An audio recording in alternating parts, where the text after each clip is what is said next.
नमस्कार, स्वागत है आपका कमोडिटी फटाफट के वीकेंड एडिशन में। मैं हूं आपके साथ प्रशांत पांडे। इस वीकेंड स्पेशल शो में आज हमारा फोकस होगा गोल्ड ईटीएफ के जो तमाम आंकड़े हैं उन ट्रेंड्स को समझने में, और इसके साथ ही नए साल में किस तरह का आउटलुक होना चाहिए दिग्गज एक्सपर्ट से समझेंगे, और बाकी गोल्ड और सिल्वर पर भी आपको रणनीति हम बताएंगे और बाकी ट्रेंड्स को भी समझने की कोशिश करेंगे। इस बीच मुझे बड़ी खुशी हो रही है परिचय कराते हुए हमारे साथ आज जुड़ रहे हैं आईसीआईसीआई प्रूडेंशियल एएमसी के प्रिंसिपल इन्वेस्टमेंट स्ट्रेटेजिस्ट चिंतन हरिया साहब। चिंतन जी, बहुत बहुत शुक्रिया अपना कीमती समय देने के लिए। हमारे साथ ऑगमेंट गोल्ड की रिसर्च हेड रेनिशा चेनानी जी भी जुड़ रही हैं। रेनिशा जी, आपका भी बहुत बहुत शुक्रिया अपना कीमती समय देखने के लिए। और इसके साथ ही दिग्गज मार्केट एक्सपर्ट अनुज गुप्ता साहब भी हमारे साथ चर्चा में शामिल हो रहे हैं। अनुज जी, आपका भी बहुत बहुत धन्यवाद। तो मैं बारी बारी से आप सभी के पास आऊंगा, लेकिन शुरुआत जैसा मैंने कहा कि ये जो वीकेंड स्पेशल है इसमें आज बात ईटीएफ की, जी हाँ, गोल्ड ईटीएफ की बात सबसे पहले हम करेंगे। कुछ आंकड़े सबसे पहले मुझे रखने होंगे जिसको आपके सामने रखने पर आप बेहतर तरीके से चीज़ों को समझ पाएंगे। तो गोल्ड ईटीएफ में देखें तो जो इन्वेस्टमेंट है, निवेश का दायरा है, वो घटता हुआ नजर आया है। नवंबर 2025 में लगभग 38 करोड़ डॉलर इन्वेस्टमेंट के तौर पर देखा गया है। अक्टूबर 2025 में जो था गोल्ड ईटीएफ में जो ये दायरा था वो लगभग 85 करोड़ डॉलर का था। जाहिर सी बात है कि जिस तरह का डिक्लाइन है उसका जो सबसे बड़ा हम फैक्टर देखें उसको हमें समझने की कोशिश साफ तौर पर करनी होगी। और इसमें जो गिरावट है वो बड़ी गिरावट है। और चिंतन जी, मैं इसी सवाल के साथ आपके पास आना चाहूँगा। नवंबर में गोल्ड ईटीएफ में 55% इन्वेस्टमेंट गिरा है, लेकिन रफ्तार कम होने के बावजूद हम ये देख रहे हैं कि गोल्ड ईटीएफ में रिकॉर्ड 343 करोड़ का निवेश भी आया। इतना निवेश है। क्या ये करेक्शन लॉन्ग टर्म में एक तरह का, मतलब इस तरह का करेक्शन अमूमन आता है, और ख़ास तौर पे ईयर एंड के हिसाब से अगर देखें, या आपको लगता है कि इस करेक्शन को थोड़ा अलग नज़रिए से देखना होगा? प्रशांत जी, अगर हम देखें तो पिछले 2 सालों से आपका चैनल काफी अच्छी तरीके से गोल्ड और सिल्वर ईटीएफ को कवर कर रहा है। और हमने तभी बताया था कि गोल्ड और सिल्वर अंडर परफॉर्मिंग एसेट्स थे 2 साल पहले। 10 साल से उनका परफॉर्मेंस नहीं था 2023-24 के आसपास। फिर 2023-24 में जो उछाल आया, 2021 के बाद जो उछाल आया गोल्ड में, और फिर 2023 के बाद सिल्वर में हमने देखा है उछाल। उसके कारण गोल्ड और सिल्वर अभी बेस्ट परफॉर्मिंग एसेट हो चुके हैं 10 साल में भी, अगर हम देखें तो it is obvious, it is understandable कि जो फ्लो है वो थोड़ा स्लो हो गया है, क्योंकि इतने ऊंचे भावों पे लोगों का रुझान उतना नहीं होता गोल्ड में। और ये भी बात सही है कि ये साल अगर हम देखें तो दोनों गोल्ड और सिल्वर 1979 यानी कि 1979 से सबसे अच्छे उनका परफॉर्मेंस रहा है ऑन अ ईयरली बेसिस। पर सिल्वर ने ज्यादा अच्छा परफॉर्मेंस दिया है, तो शायद थोड़ा लोगों का रुझान सिल्वर की तरफ भी बढ़ा है। पर इतने ऊंचे दामों पर कम निवेश होना, ये लोगों का सूझबूझ और लोगों की जो समझदारी है उसे भी दर्शा रहा है। और अच्छी बात है कि ऊंचे दाम पर ज्यादा लोग नहीं आ रहे हैं। बिल्कुल, और ये तमाम फैक्टर्स जिनको हम नज़रअंदाज नहीं कर सकते, और ये कहीं ना कहीं इन्वेस्टमेंट ट्रेंड्स जो हैं उनको भी दर्शाता है। रनिशा जी, हमें बताइए कि अमूमन जब इस तरह का डिक्लाइन आता है तो कंसर्न बढ़ जाता है। हालांकि साफ तौर पर ये भी है कि जो इन्वेस्टर्स हैं ये उनके ट्रेंड्स को भी दर्शाता है। आपकी टिप्पणी क्या होगी? आप इसमें क्या बातें जो हैं वो फैक्टर्स आपको समझ में आ रहे हैं? ये जो आप ट्रेंड देख रहे हैं, ये सिर्फ सिंगल मंथ का ट्रेंड है कि जहां पे हमने आउटफ्लोज देखे हैं ईटीएफ्स के। It is all because of high prices. But आप ओवरऑल अगर ट्रेंड देखेंगे 2025 का, तो हमने देखा है कि काफी अच्छा इन्फ्लोज रहे हैं इंडिया में भी एंड ग्लोबली भी। If you consider first 11 months का टोटल अगर हम देखते हैं तो ऑलमोस्ट हमने देखा है कि 30 टन्स जितना इन्फ्लोज इस साल आ चुका है, which is 1/3 of the total AUM. And total AUM जो है अभी लगभग 86 टन जितना है हमारे इंडियन ETFs में। और यही बात अगर हम ग्लोबली देखें तो इस साल काफी अच्छी डिमांड रही है ETFs की, क्योंकि काफी नए इन्वेस्टर्स भी आए हैं। पिछले 3-4 साल के आउटफ्लोज के बाद ये साल एक पॉजिटिव इनफ्लोज का रहा है ETFs में। मोर देन 700 टन का इनफ्लोज रहा है ग्लोबली अगर ETFs में देखें तो। तो इस साल काफी स्ट्रॉन्ग डिमांड रही है ETFs की वर्ल्ड लेवल पर एंड इंडिया लेवल पर। We should not be bothering सिर्फ कि एक मंथ में कम आए हैं आउटफ्लोज रहे, it is all because of high prices. But gradually मुझे लग रहा है कि इंटरेस्ट बढ़ रहा है लोगों का for gold towards as a investment asset class. सिर्फ ज्वेलरी के अलावा लोग इसे इन्वेस्टमेंट की तरह ज्यादा देख रहे हैं। एंड सबको ग्रेजुअली ये चीज सेल्फ अवेयरनेस हो रही है, काफी ये चीज समझ आ रही है लोगों को कि सिर्फ उनको अगर गोल्ड में अर्न करना है या फिर उन्हें रिटर्न्स अच्छे लेने हैं तो ETF and digital gold these are the best 2 options जहां पे आप अच्छा रिटर्न्स ले सकते हो। तो gradually people are moving towards that other than jewellery. चलिए, तो जाहिर सी बात है कि एक 360 डिग्री विश्लेषण जो आवश्यक है, खासतौर पे इन ट्रेंड्स को देखते हुए, वो ईटी नाउ स्वदेश आपके लिए लेकर आए। और हम इसीलिए एक्सपर्ट्स के अलग अलग ओपिनियन और उनके इनपुट्स को इसमें इंक्लूड कर रहे हैं, ताकि एक एक नज़रिया आपका बेहतर हो, आपको समझ में आए हर पहलू से कि आखिर ये ट्रेंड्स कहते क्या हैं। अनुज जी, मैं आपके पास आना चाहूँगा और बात करूँगा सिल्वर ETFs की। सिल्वर ETFs को देखें तो वो ये टॉप परफॉर्मर एसेट रहा है। 2025 में सिल्वर ETFs में 120% प्लस का औसत रिटर्न हमें देखने को मिला है। कुल 21 सिल्वर ETF में ट्रिपल डिजिट रिटर्न दिया है। जाहिर सी बात है कि एक जो सबसे इंपॉर्टेंट चीज़ है, हाल फिलहाल एक नैरेटिव साफ तौर पर नजर भी आया है, जो नैरेटिव ही नहीं है, एक फैक्टर के तौर पे जोड़ा जा रहा है। सोलर, इलेक्ट्रिक व्हीकल्स और इंडस्ट्रियल डिमांड तो खैर हमेशा से एक बहुत बड़ा फैक्टर रही, लेकिन ये जो सोलर और EV वाला रुझान है, इससे, इस डिमांड से कितना सपोर्ट मिल रहा है सिल्वर की इस रैली को, या इतनी टॉप परफॉर्मर एसेट बनने में इसकी पूरी यात्रा को?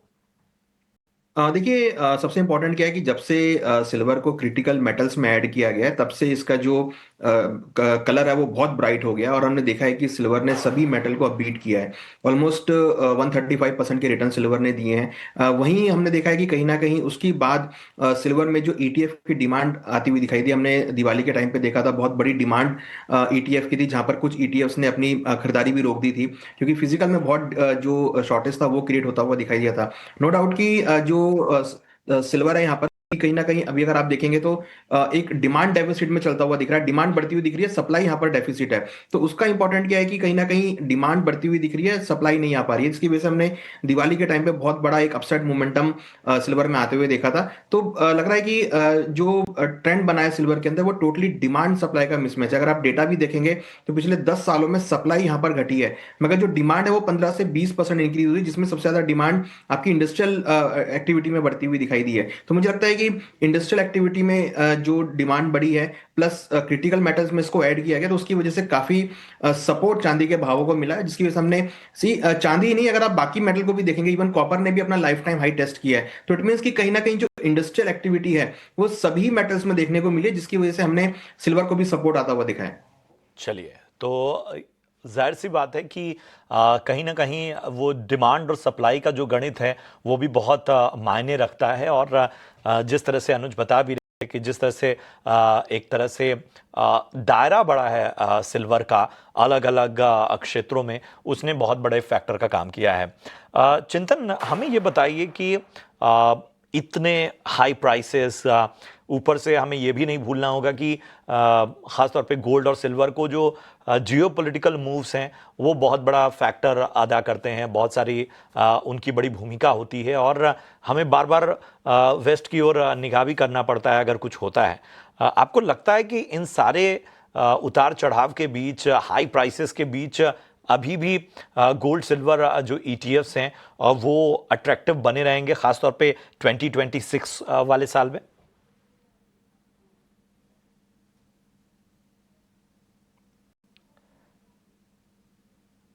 अगर हम देखें सिल्वर और गोल्ड दोनों को 2025 में, तो एक डिमांड था जो ज्वेलरी का डिमांड था इन केस ऑफ गोल्ड और सिल्वर का इंडस्ट्रियल डिमांड था। उसके बाद वो फाइनेंशियल एसेट्स बन गए। तो ग्लोबली अगर हम देखें तो ईटीएफ्स के द्वारा या फिर फाइनेंशियल इन्वेस्टमेंट्स के द्वारा गोल्ड और सिल्वर की जो डिमांड थी वो काफी बड़ी देखी गई, और आज भी फाइनेंशियल मार्केट्स में जो डिमांड है उसके कारण इन्वेस्टमेंट डिमांड गोल्ड और सिल्वर में काफी स्ट्रांग है। तो क्योंकि फाइनेंशियल मार्केट्स में इतना सारा पैसा है तो गोल्ड और सिल्वर की जो डिमांड है वो अभी फिजिकल डिमांड यानी कि इंडस्ट्रियल या ज्वेलरी से ज्यादा इन्वेस्टमेंट डिमांड में क्या होता है उसके ऊपर हमें ध्यान देना पड़ेगा। और 2026 में भी यही जो फोकस है वो रहेगा। 2025 इतना शानदार साल रहा है कि 2026 को उतना अच्छा हो ऐसा हम सोच नहीं सकते। लोगों को कॉशन रखना चाहिए कि दोनों गोल्ड और सिल्वर काफी चल चुके हैं, तो अपने ओवरऑल पोर्टफोलियो की एक पर्टिकुलर हिस्सेदारी रखिए। पर क्योंकि सिल्वर अभी अपने उच्चतम स्तर से क्रॉस हुआ है और अभी भी फिजिकल सिल्वर की अवेलेबिलिटी उतनी अच्छी नहीं है, तो जरूर उसमें एक तेजी का मौका बना रह सकता है। पर सब्स्टिट्यूशन कॉपर से या एल्यूमिनियम से होने की अभी गुंजाइश बढ़ जाती है। तो गोल्ड और सिल्वर में फाइनेंशियल एसेट्स के कारण जो तेजी बनी है वो प्रिडिक्ट करना मुश्किल है, क्योंकि जैसे आप देखते हैं कि बाजार में भी फ्लोस को प्रिडिक्ट करना मुश्किल होता है। पैसा कब आता है कब जाता है वो प्रिडिक्ट करना मुश्किल होता है।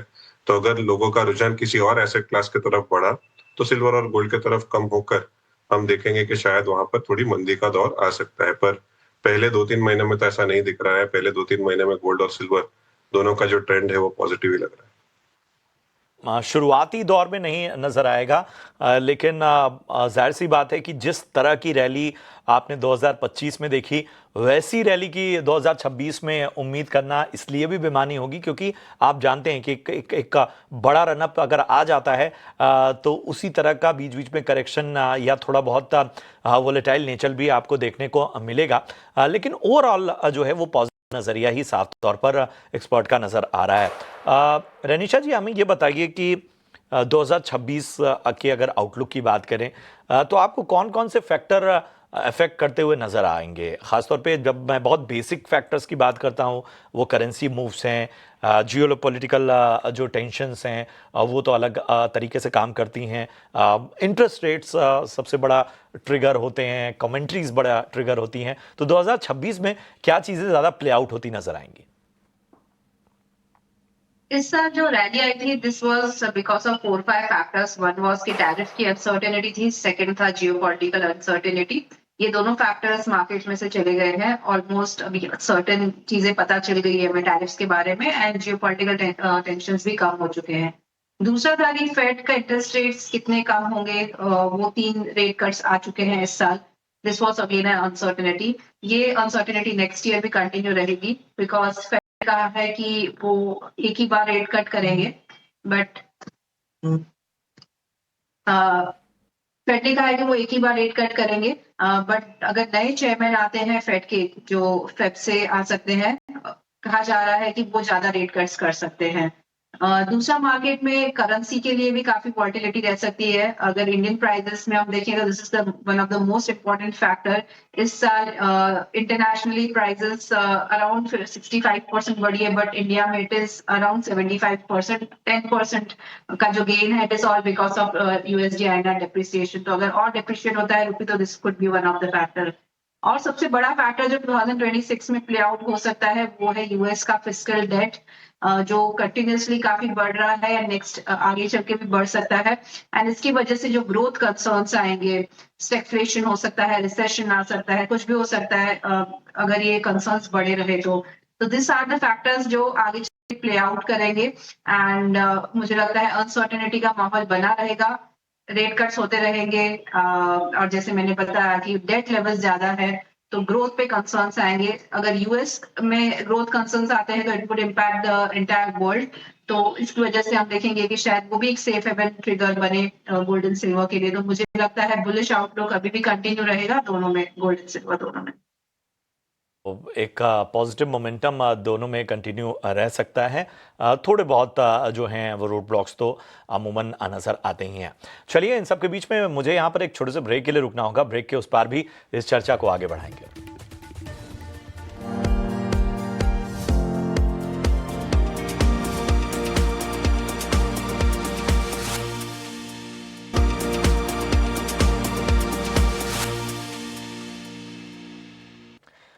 स्वागत है आपका ब्रेक के बाद। और आज वीकेंड स्पेशल में हम थोड़े फंडामेंटल्स और गोल्ड और सिल्वर को लेकर जो एक आउटलुक है उस पर बातचीत कर रहे हैं। और इसके साथ ही हमने खास तौर पे गोल्ड सिल्वर ईटीएफ के ट्रेंड्स को भी पकड़ा और उस आधार पर क्या रणनीति होनी चाहिए उस पर भी दिग्गज एक्सपर्ट से राय ले रहे हैं।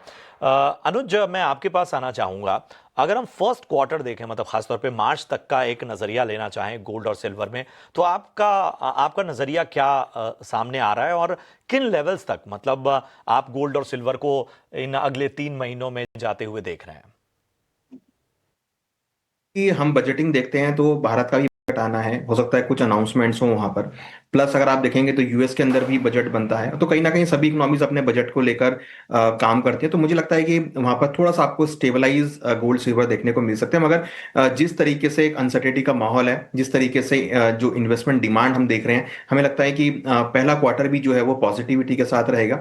लेवल वाइज अगर बात करें तो हमारा मानना है कि गोल्ड फर्स्ट क्वार्टर में 4500 से लेकर $4800 तक जा सकता है। सिल्वर में हम एक्सपेक्ट कर रहे हैं कि 70 से लेकर $80 तक के लेवल आपको देखने को मिल सकते हैं। डोमेस्टिक मार्केट अगर बात करें तो हमारा मानना है कि 1,40,000 से लेकर 1,45,000 तक के लेवल आ सकते हैं। और अगर हम सिल्वर की बात करें तो यहां भी हमें लग रहा है कि कहीं ना कहीं 2,10,000 से लेकर 2,20,000 के आसपास के लेवल आपको फर्स्ट क्वार्टर में देखने को मिल सकते हैं। बट थोड़ा सा मुझे ये भी है कि प्राइस काफी इंक्रीज हुए हैं, तो थोड़ी बहुत प्रॉफिट बुकिंग भी यहाँ पर आपको देखने को मिल सकती है। बट हाँ, जिस तरीके का फंडामेंटल फैक्टर है, डिमांड सप्लाई मिसमैच है, इन्वेस्टमेंट डिमांड है, तो हमें लगता है कि पहले जो क्वार्टर है यहाँ पर भी आपको खरीदारी देखने को मिल सकती है। चलिए, तो ये तमाम रणनीति खासतौर पे गोल्ड और सिल्वर को लेके। चिंतन जी, मैं जानता हूं कि आपकी कुछ कमिटमेंट हैं। मैं एक आखिरी सवाल के साथ फिर आपको फ्री कर दूंगा। हमें बताइए कि खास तौर पे चूंकि हमें बेसिक्स को भी नहीं भूलना चाहिए, निवेशकों के लिए आपके गुरु मंत्र क्या होंगे? मतलब उनका अपने पोर्टफोलियो में रणनीति में किस तरह का अनुपात होना चाहिए खास तौर पे गोल्ड सिल्वर को लेके? प्रशांत जी, बेसिकली जो हमने लास्ट टाइम भी कहा था कि निवेशक जब अपना पोर्टफोलियो बनाते हैं तभी उनका कितना मात्रा में निवेश होना चाहिए हर एसेट क्लास में, वो बहुत जरूरी है कि वो आगते रहे। और 1 साल पहले जब हमने शो किया था जो महाकुंभ, उसमें कहा था कि 15% तक गोल्ड और सिल्वर होना सही रहेगा। अभी हम कहना चाहेंगे कि 10% तक आप उसको नीचे ला सकते हैं अगर आपके पास 15% था तो, क्योंकि बहुत बढ़ चुका है। तो स्लोली आप उसे कम करिए। और मोस्ट इम्पोर्टेंट, निवेशकों को ऐसा रहता है कि जो पास परफॉर्मिंग एसेट है उसमें ज्यादा पैसा डाले। तो अगर गोल्ड और सिल्वर की बात करें तो इतना अच्छा परफॉर्मेंस आया कि लोगों का रुझान अभी उसके तरफ जा रहा है। और इक्विटी मार्केट्स इंडिया की जिसने अच्छा परफॉर्मेंस नहीं दिया है पिछले 1 साल में, वहां से वो शायद थक चुके हैं या फिर वहां पे उनकी जो जो रुचि थी वो कम हो चुकी है। तो इतना कहना चाहूंगा कि आपके एसेट एलोकेशन से आप मत हटिए। अगर इक्विटी में आपको निवेश करना है तो शायद ये बेटर समय है 1 साल पहले के मुकाबले। और गोल्ड और सिल्वर में आपको निवेश करना है तो शायद ये सही समय नहीं है 1 साल के पहले के मुकाबले। सो बस वही राय रहेगी कि आपकी जो एसेट एलोकेशन है उस पर आप फोकस करिए, और जो पास परफॉर्मिंग है उसमें मोमेंटम के साथ आप ना निवेश करें, क्योंकि आपको गलत एक्सपीरियंस या नेगेटिव एक्सपीरियंस होने के चांसेस बढ़ जाते हैं जब आप कोई रेड हॉट सेक्टर या रेड हॉट निवेश में इन्वेस्ट करते हैं। तो शुक्रिया। शायद ये जो हिस्सा है ये सबसे इम्पॉर्टेंट है, और इसलिए मैंने कहा कि बैक टू बेसिक्स भी जाना बहुत आवश्यक है। थैंक यू सो मच चिंतन जी, अपना कीमती समय आपने दिया और इन अमेजिंग इनसाइट्स के लिए। हमेशा अच्छा लगता है आपसे बातचीत करना और तमाम पहलुओं से गुजरना। रनिशा जी, मैं आपके पास आना चाहूँगा। मैं बहुत ही स्पेसिफिकली सिल्वर पर फोकस करना चाहूँगा। क्या ये जो सिल्वर की मतलब एक आउट परफॉर्मेंस रही है, और मतलब ये आउट परफॉर्मेंस बहुत अलग स्तर की रही है, क्या उससे अब थोड़ा सा डरने की आवश्यकता है स्पेसिफिकली सिल्वर की? क्या आपको लगता है कि वॉलेटिलिटी जो है वो थोड़ा सा बेचैन कर सकती है आने वाले वक्त में? यस, हमने जो सिल्वर में रन अप देखा है 135% जितना इस साल, इट इज बैक्ड बाय बहुत सारे फैक्टर्स हैं। क्योंकि ये एक प्रेशियस मेटल भी है तो इसे सेफ हेवन डिमांड भी मिली है, एंड एक ये इंडस्ट्रियल मेटल भी है, तो इस वजह से हमने देखा है कि इंडस्ट्रियल सेक्टर से काफी स्ट्रॉन्ग डिमांड होने के कारण प्राइसेस में इतना बड़ा रन अप आया है। बट मुझे लगता है जो लास्ट 15-20% जो रन अप आया है, it is all because of speculation. ये टाइट इन्वेंट्रीज हैं, सप्लाई टाइटनेस भी काफी है, बट मुझे लगता है कि ये जो प्राइसेस है बहुत ही सस्टेनेबल नहीं है। करंट प्राइसेस अराउंड $65-66 और इंडियन प्राइसेस में 2 लाख के ऊपर जो प्राइसेस ट्रेड हो रही है, 2,05,000 से 2,08,000 के आसपास, दीज आर नॉट सस्टेनेबल। मुझे लगता है कि अगर ये हेल्दी बुल मार्केट है तो एक करेक्शन आना चाहिए, एक रिट्रेसमेंट आना चाहिए। आई एम एक्सपेक्टिंग कि प्राइसेस शुड स्टेबलाइज अराउंड 1,80,000 के आसपास, 1,75,000 से 1,80,000 के आसपास। एंड वो एक अच्छी अपॉर्चुनिटी होगी कि जिसे वापस एंटर करना हो, इन्वेस्टमेंट करना हो, तो वहां पे एंट्री की जा सकती है। करंट प्राइसेस पे मैं एडवाइस नहीं करूंगी कि लॉन्ग टर्म इन्वेस्टमेंट करें। जिसे करना है वो थोड़ा सा वेट करे, 175 से 180 तक की प्राइसेस मिलती है, तब नया इन्वेस्टमेंट किया जा सकता है। बट अभी भी बुलिशनेस कंटिन्यू रहेगी। नेक्स्ट क्वार्टर में मुझे लग रहा है कि $70 to $72 तक के टारगेट है, जो इंडियन प्राइसेस में लगभग 2,18,000 से 2,25,000 तक के मुझे प्राइसेस दिख रहे हैं।